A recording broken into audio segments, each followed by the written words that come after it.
Gas ಇಲ್ಲದೆ auto ಚಾಲಕರ ಪರದಾಟ. ಗ್ಯಾಸ್ ಬಂಕ್ ಮುಂದೆ ಸಾಲುಗಟ್ಟಿ ನಿಂತ ಆಟೋಗಳು.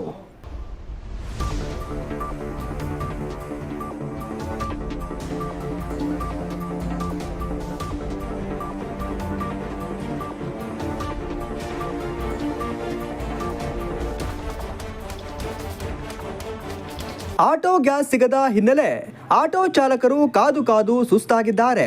ಕಿಲೋಮೀಟರ್ ಗಟ್ಟಲೆ ಕ್ಯೂ ನಿಲ್ಲಿಸಿಕೊಂಡು ಗ್ಯಾಸ್ಗಾಗಿ ಕಾಯುತ್ತಿದ್ದಾರೆ.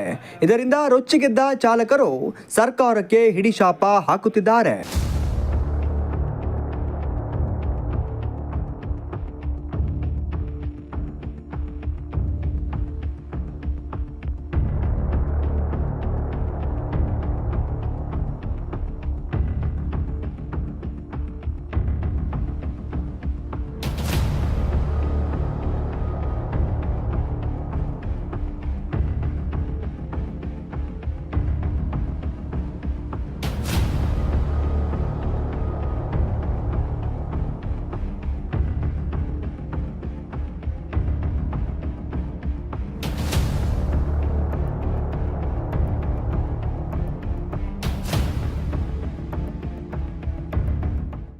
ಒಂದೆಡೆ ರೇಟ್ ದುಬಾರಿ ಆದರೆ ಮತ್ತೊಂದು ಕಡೆ ಗ್ಯಾಸ್ಗಾಗಿ ಕಾದು ಆಟೋ ಚಾಲಕರು ಆಕ್ರೋಶ ವ್ಯಕ್ತಪಡಿಸಿದ್ದಾರೆ.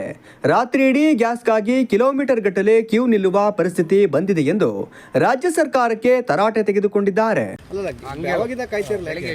ಬೆಳಿಗ್ಗೆ ಅಂದ್ರೆ ಲಾರಿ ಅನ್ಲೋಡ್ ಆಗ್ತಿದೆ ಅರಸೀಕೆರೆ ತವ.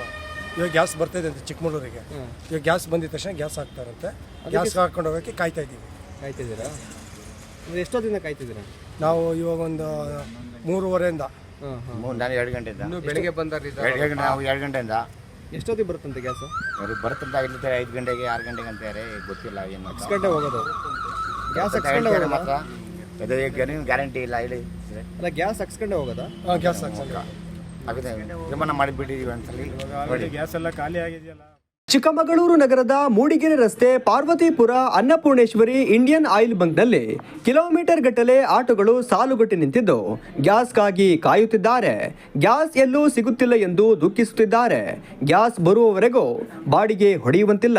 ನಾವು ಜೀವನ ಹೇಗೆ ಸಾಗಿಸುವುದು ಎಂದು ಮಾತನಾಡಿದರು. ನಮಸ್ಕಾರ, ನಾನು MT ಜಗದೀಶ್ ಮರೇಬೇಲ್ ಅಂತ, ಆಟೋ ಚಾಲಕರ ಮಾಲೀಕ ಸಂಘದ ಮಾಜಿ ಅಧ್ಯಕ್ಷರು, ಕನ್ನಡ ಸೇನೆ ಜಿಲ್ಲಾ ಉಪಾಧ್ಯಕ್ಷರು. ನೋಡಿ, ನಮ್ಮ ಆಟೋ ಚಾಲಕರಿಗೆ ಎಷ್ಟು ಸಮಸ್ಯೆ ಆಗಿದೆ ಅಂದರೆ, ಪಾಪ ಬೆಳಗ್ಗೆ 6 ಗಂಟೆಗೆ ಬಂದು ನಿಂತಂಥವ್ರು ಇಲ್ಲಿದ್ದಾರೆ. ಊಟ ಮಾಡಿಲ್ಲ, ತಿಂಡಿ ಮಾಡಿಲ್ಲ. ನೋಡಿ, ಸುತ್ತಮುತ್ತಕ್ಕೂ ಕೂಡ ಹೋಟ್ಲು ಅಂಗಡಿಗಳಿಲ್ಲ, ನೀರು ಕುಡಿದ ರೀತಿ.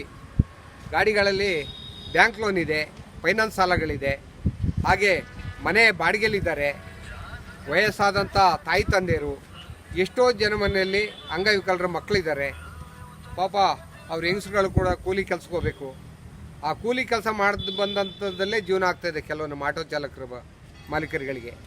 ಎಷ್ಟು ತೊಂದರೆ ಆಗ್ತಾಯಿದೆ ಅಂದರೆ, ಎಲ್ಲೋ ಸಾವಿರಾರು ಕಿಲೋಮೀಟ್ರಲ್ಲಿ ಆಗದಂಥ ಒಂದು ಯುದ್ಧದಲ್ಲಿ ಇಲ್ಲ ನಮ್ಮ ಹಳ್ಳಿ ಜನಗಳಿಗೂ ತೊಂದರೆ ಆಗ್ತಾಯಿದೆ. ಸರ್ಕಾರ ಎಚ್ಚೆತ್ಕೊಂಡು ಆದಷ್ಟು ಬೇಗ ಆಟೋ ಚಾಲಕರಿಗೆ ಯಾವುದೇ ಕಾರಣಕ್ಕೂ ಗ್ಯಾಸ್ ಆಗಲಿ, ಪೆಟ್ರೋಲ್ ಆಗಲಿ, ಡೀಸೆಲ್ ಆಗಲಿ ತೊಂದರೆ ಆಗದೀತಿ ನಮ್ಮ ಸ್ಥಳೀಯ ಜನಪ್ರತಿನಿಧಿಗಳು, ನಾವು ಏನೀಗ ಗೆಲ್ಸ್ಕೊಂಡು ಬಂದಿದ್ದೀವಿ, ಆ MLAಗಳು, ನಮಗೆ ನಗರದಲ್ಲಿರ್ತಕ್ಕಂಥ ಎಲ್ಲ ನಾಯಕರುಗಳು ಹಾಗೂ ಎಲ್ಲ ನಮ್ಮ MLAಗಳು, MP ಗಳು, ಕೇಂದ್ರದ ನಾಯಕರುಗಳು ಎಲ್ಲರೂ ನಮ್ಮ ಆಟೋ ಚಾಲಕರು ಮತ್ತು ಮಾಲೀಕರುಗಳಿಗೆ ಅವ್ರ ಮೇಲೆ ಅಭಿಮಾನ ಇಟ್ಟು ಅವರ ಕುಂದುಕೊರತೆಯನ್ನು ಸಾಕಷ್ಟು ಬೇಗ ಪರಿಹರಿಸ್ಕೊಡ್ಬೇಕು. ಚಿಕ್ಕಮಗಳೂರು ನಗರದಲ್ಲಿ ನೋಡಿ, ಹಿಂದೆನೇ ನಮಗೆ ಬಾಡಿಗೆ ಇರಲಿಲ್ಲ. ಅದರಲ್ಲೂ ಈಗ ನಮ್ಮ ಗೃಹಿಣಿಯರಿಗೆಲ್ಲ ಬಸ್ಸು ಫ್ರೀ ಮಾಡಿದ ಮೇಲೆ ನಮ್ಮ ಆಟೋ ಚಾಲಕರ ಮತ್ತು ಮಾಲೀಕರುಗಳ ಸ್ಥಿತಿಗತಿಗಳು ಅಧೋಗತಿಯಾಗಿತ್ತು.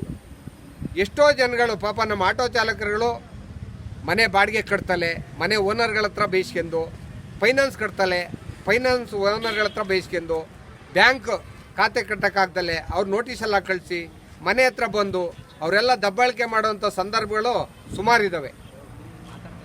ನಾವೇನು ಹೇಳ್ತೀವಿ ಅಂದರೆ, ನಮ್ಮಲ್ಲಿ ಇವತ್ತು ಆಟೋ ಚಾಲಕರುಗಳಿಗೆ, ಮಾಲೀಕರುಗಳಿಗೆ ಮೊದಲೆಲ್ಲ ನಾವು ಒಂದು 500 ರೂಪಾಯಿ ಸಂಬಳ ತಗೊಂಡೋಗ್ತಿದ್ದು ಅಂತ ಗ್ಯಾರಂಟಿ ಇದ್ದು. ಇವತ್ತು ಟೋಟಲ್ 500 ರೂಪಾಯಿ ಬಾಡಿಗೆ ಹೊಡೆಯೋ ಪರಿಸ್ಥಿತಿ ಇಲ್ಲ. ಯಾಕೆಂದರೆ ಎಲ್ಲರ ಬಲ್ಲೂ ಕೂಡ 2 ವೀಲ್ ಬೈಕು, ಕಾರ್ಗಳು ಜಾಸ್ತಿ ಆಗಿದ್ದಾವೆ. ಹಾಗೆಯೇ ಸರ್ಕಾರ ಉಚಿತವಾಗಿ ಬಸ್ ಬಿಟ್ಟಿದೆ.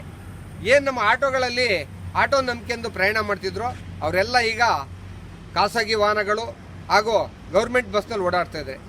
ಆದ್ದರಿಂದ ನಮ್ಮ ಆಟೋ ಚಾಲಕರು ಮತ್ತು ಮಾಲೀಕರುಗಳಿಗೆ ದಯವಿಟ್ಟು ಇನ್ನು ಮುಂದೇನೂ ಕೂಡ ಪೆಟ್ರೋಲ್ ಆಗಲಿ ಡೀಸಲ್ಲು ಗ್ಯಾಸು ತೊಂದರೆ ಆಗದಿ ನಮ್ಮ ಜನಪ್ರತಿನಿಧಿಗಳು ಸಾರ್ವಜನಿಕರು ನಮ್ಮ ಮೇಲೆ ಜವಾಬ್ದಾರಿ ವಹಿಸಿ ನಮ್ಮ ಕುಂದುಕೊರತೆ ಬಗೆಹರಿಸಬೇಕಂತ ಕೇಳ್ಕೊಡ್ತೀನಿ. ಒಟ್ಟಾರೆ ಮಧ್ಯಪ್ರಾಚ್ಯ ದೇಶಗಳ ಯುದ್ಧದ ಎಫೆಕ್ಟ್ ಬಿಸಿ ಕಾಫಿನಾಡು ಚಿಕ್ಕಮಗಳೂರಿಗೂ ತಟ್ಟಿದ್ದು ಈ ಸಮಸ್ಯೆಗೆ ಪರಿಹಾರ ಯಾವಾಗ ಎಂದು ಆಟೋ ಚಾಲಕರು ಚಿಂತಿಸುತ್ತಿದ್ದಾರೆ.